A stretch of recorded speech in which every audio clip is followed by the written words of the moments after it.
बालिका आदर्श विद्या मंदिर द्वारा संचालित ऑनलाइन कक्षा में आप सभी भैया बहनों का एवं श्रोतागणों का स्वागत एवं अभिनंदन। कक्षा 10वीं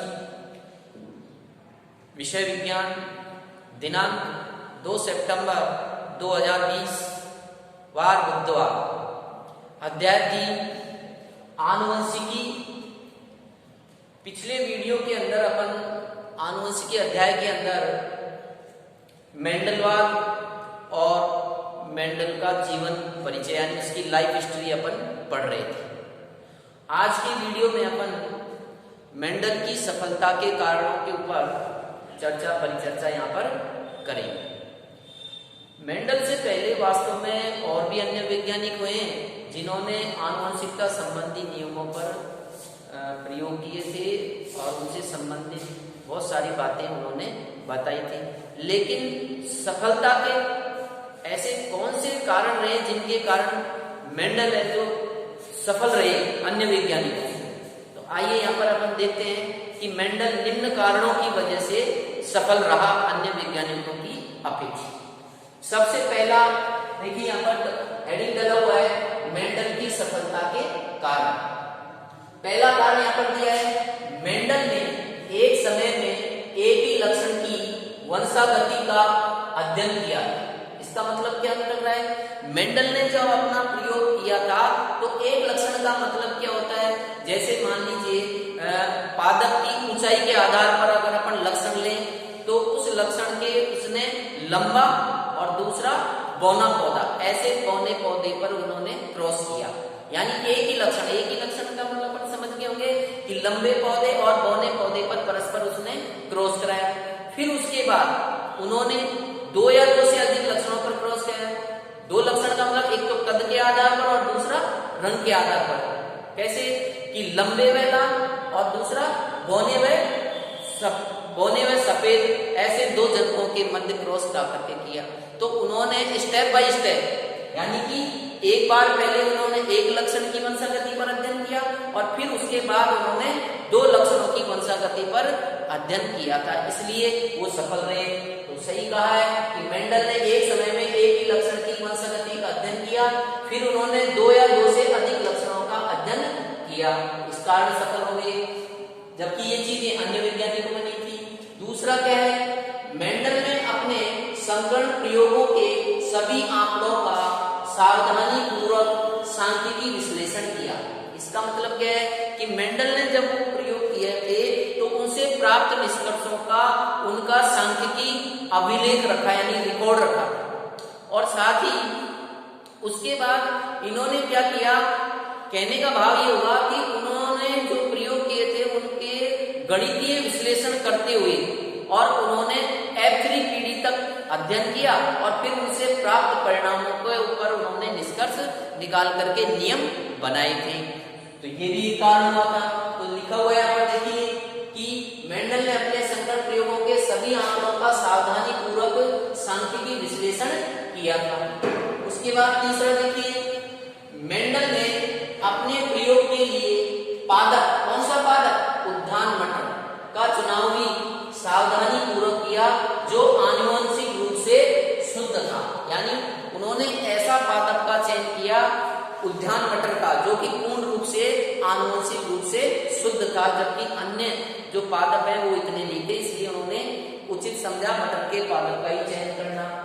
उसके बाद देखिए चौथा, देखिए इसकी शुद्धता की जांच वह स्वयं परागण द्वारा करके प्राप्त की जा सकती है। कोई भी पादप कितना शुद्ध वंशक्रम है तो उसकी पहचान आप क्या करेंगे कि उसके लिए आप स्वयं परागण कराइए।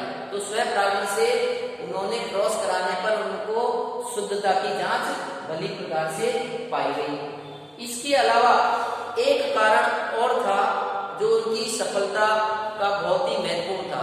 वास्तव में मेंडल जो थे उनके अंदर क्या है कि एक तो गणित के वो अच्छे शिक्षक थे, यानी कि उनकी वास्तव में मेंटल जो एबिलिटी थी वो बहुत ही अच्छी थी कहने का मतलब, और उनके अंदर गणितीय तार्किक विश्लेषण करने की वास्तव में बहुत ही अद्भुत बड़ी क्षमता उनके अंदर पाई थी। तो कोई भी वो कैलकुलेशन करते थे बहुत फटाफट गणित के अंदर वो कर देते थे। इसलिए अन्य वैज्ञानिकों की अपेक्षा उन्होंने प्रेक्षण और परिणाम है जो बहुत शीघ्रता से प्राप्त कर लिए। तो कहने का मतलब क्या है, वास्तव में उनके अंदर गणितीय जो तार्किक विश्लेषण करने की, कैलकुलेशन करने की उनमें एक अद्भुत क्षमता पाई गई थी। तो इसलिए भी वो वास्तव में उनकी सफलता का कारण ये भी उनका एक रहा, जबकि ये बातें अन्य वैज्ञानिकों में इतनी नहीं पाई। तो आपने देखा ये सब उपयुक्त कारण जो भी अपन ने पढ़े हैं, 4-5 कारण, ये सभी मेंडल की सफलता के कारण माने गए।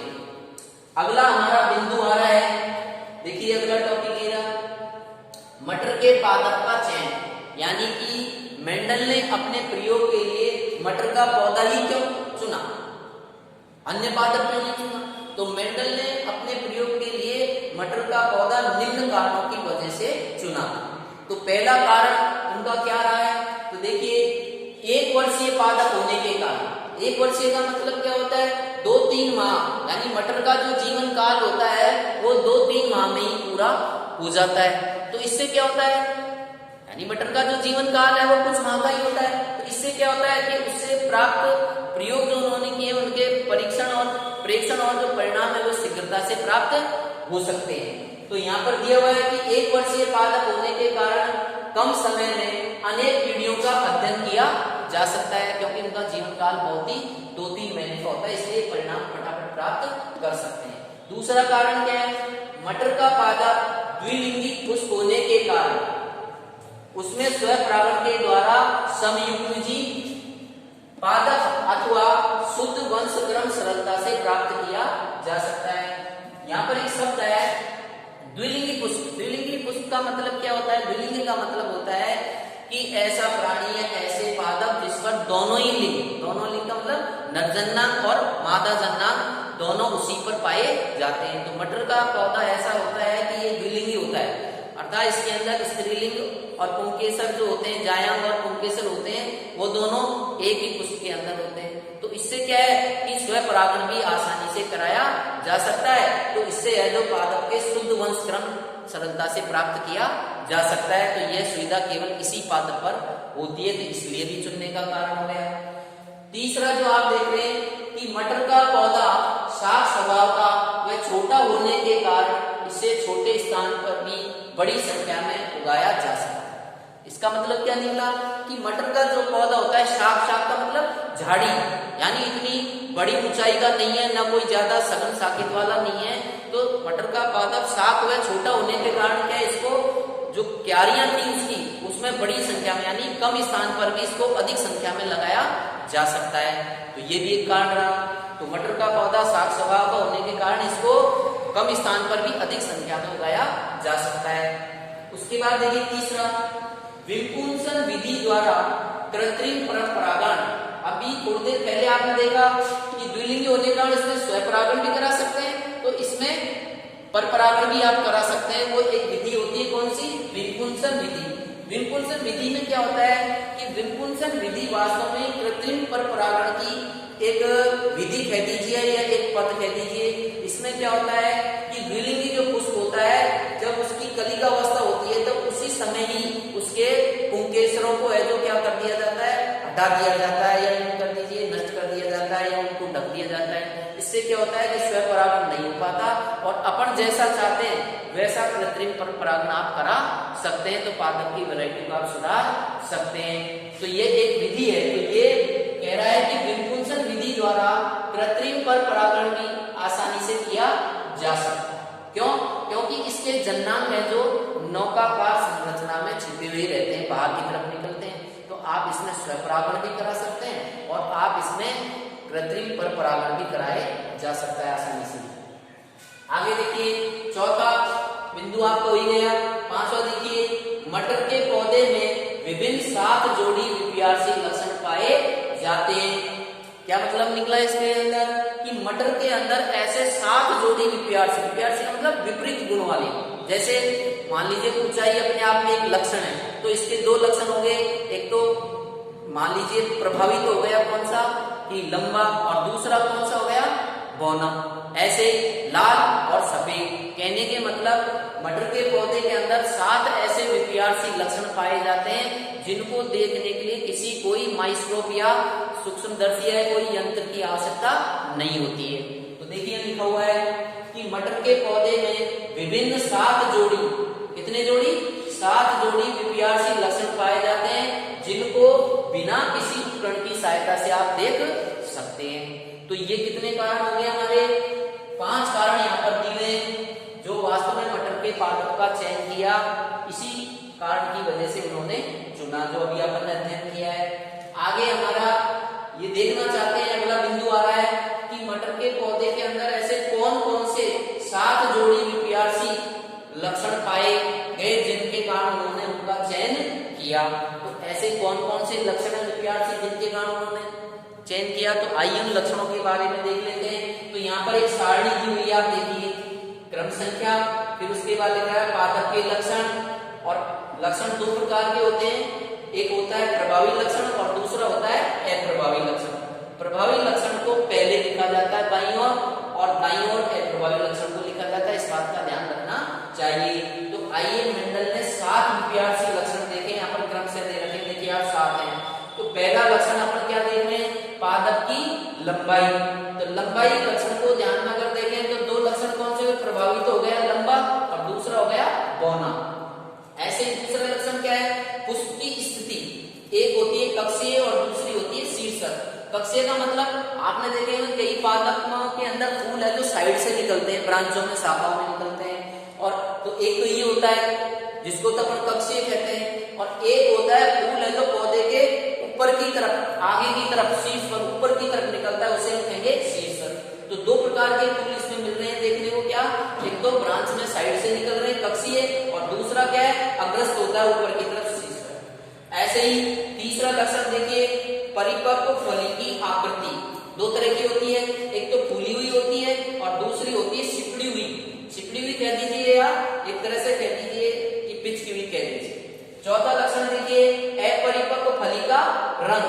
रंग 2 प्रकार का होता है, एक तो हरा और दूसरा कौन सा? पीला। ऐसे ही पुष्प का रंग बैंगनी। 2 प्रकार के पुष्प होते हैं मटर के अंदर, एक तो बैंगनी जो कि प्रभावी है, दूसरा प्रभावी कौन सा हो गया? सफेद। छठा लक्षण देखिए, बीज की आकृति, शेप कैसी होती है? एक तो गोलाकार होती है और या फिर झुर्रीदार होती है इसके अंदर। सातवां अंतिम लक्षण देखिए, बीज का रंग कैसा है? 2 तरह के होते हैं, एक तो पीला और दूसरा कौन सा होता है प्रभावी? कौन सा? हरा।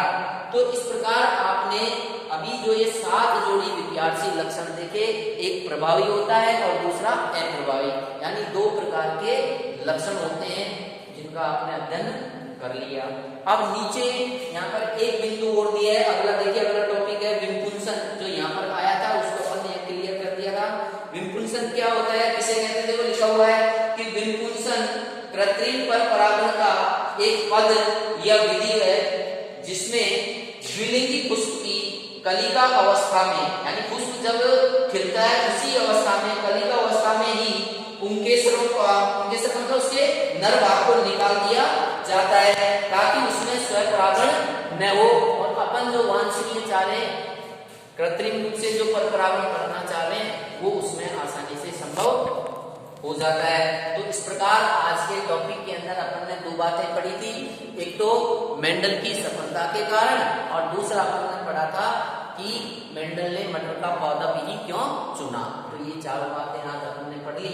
आइए आज आपने इस वीडियो के माध्यम से कितना सीखा, उसकी अपन यहाँ पर चर्चा परिचर्चा आपने कितना ग्रहण किया, तो मूल्यांकन कर लेते हैं छोटा सा गृहकार्य की दृष्टि से।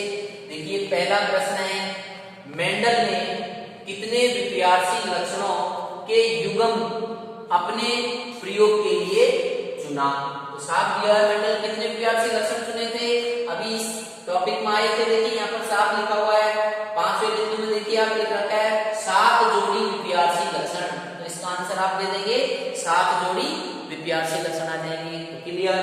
दूसरा क्वेश्चन देखिए, मटर की फली का हरा रंग कौन सा लक्षण है? कौन सा लक्षण का मतलब प्रभावी है या अप्रभावी? तो अभी अपन ने सारणी में पढ़ा था।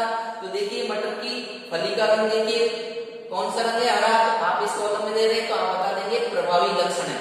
तो कई बार ये परीक्षा में पूछ लिए जाते हैं, तो आप इन लक्षणों को याद कर लीजिए, कौन सा तो प्रभावी लक्षण होता है, कौन सा अप्रभावी। तो यहाँ पर इन्होंने फली का रंग पूछा है, इसलिए हरा पूछा है, तो हरा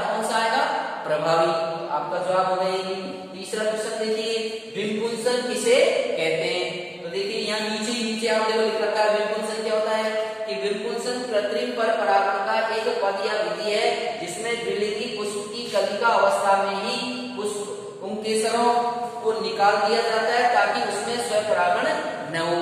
तो स्वपरागण को रोकने की एक विधि है कहने का मतलब। अगला क्वेश्चन देखिए, चौथा देखिए यहाँ पर लिखा हुआ है मेंडल की सफलता के कोई 3 कारण दीजिए। तो ऊपर का जो हेडिंग दिया है देखो, मेंडल की सफलता के कारण यहाँ पर अपन ने 4 दे रखे हैं। तो 4 में से आप कोई भी एजुलाई है जो कितने कारण लिख सकते हैं। पहला ये दे रखा है, दूसरा, तीसरा, 4, इनको आप पढ़ लेना। अंतिम क्वेश्चन हमारा है मेंडल ने अपने प्रयोग के लिए मटर के पौधे को ही क्यों चुना। तो क्यों चुना, तो उसके लिए केवल ये जो हेडिंग डलवा मटर के पादप का चयन। तो पहला कारण आप बता देंगे, एक वर्षीय पादप होने का कम समय में अनेक वीडियो का अध्ययन किया जा सकता है। दूसरा आप बता सकते हैं मटर का पादप द्विलिंगी पुष्प होने के कारण स्वपरागण के द्वारा संयुग्मजी पादप अथवा शुद्ध वंशक्रम सरलता से प्राप्त किया जा सकता है। तीसरा कारण बता सकते हैं मटर का पौधा साफ स्वभाव का व छोटा होने के कारण इसे छोटे स्थान में भी बड़ी संख्या में उगाया जा सकता है। विपुंसन विधि द्वारा कृत्रिम परागण आसानी से किया जा सकता है। 4 कारण है और नीचे कारण दे रखा है कि मटर के पौधे में विभिन्न 7 जोड़ी विज्ञान से लक्षण पाए जाते हैं। तो ये 5 में से एजुलाई कोई भी आप 4 कारण दे सकते हैं। लेकिन देखिए अभी मैंने जो आंसर बोला है ये ऊपर वाले प्रश्न का है, 5वां प्रश्न जो दिया हुआ है, लेकिन इसके बीच में अथवा और लग रहा है। देखिए अथवा प्रश्न क्या है, मेंडल ने अपने प्रयोग के लिए मटर के पौधे को किन लक्षणों की वजह से चुना। अगर ये बात पूछे तो फिर केवल ये सारणी आएगी, ऊपर वाले नहीं आएंगे। तो ऊपर वाले प्रश्न के लिए तो 4 कारण दे सकते हैं आप, लेकिन नीचे अगर परीक्षा में पूछे कि मेंडल ने प्रयोग के लिए मटर का पौधा किन लक्षणों की, खाली लक्षणों की वजह से चुने, तो आप ये 7 लक्षणों को आप बता देंगे और ये 7 लक्षण आपकी सारणी में दी हुई है। ठीक है, तो आज के वीडियो में इतना ही, तब तक के लिए नमस्कार।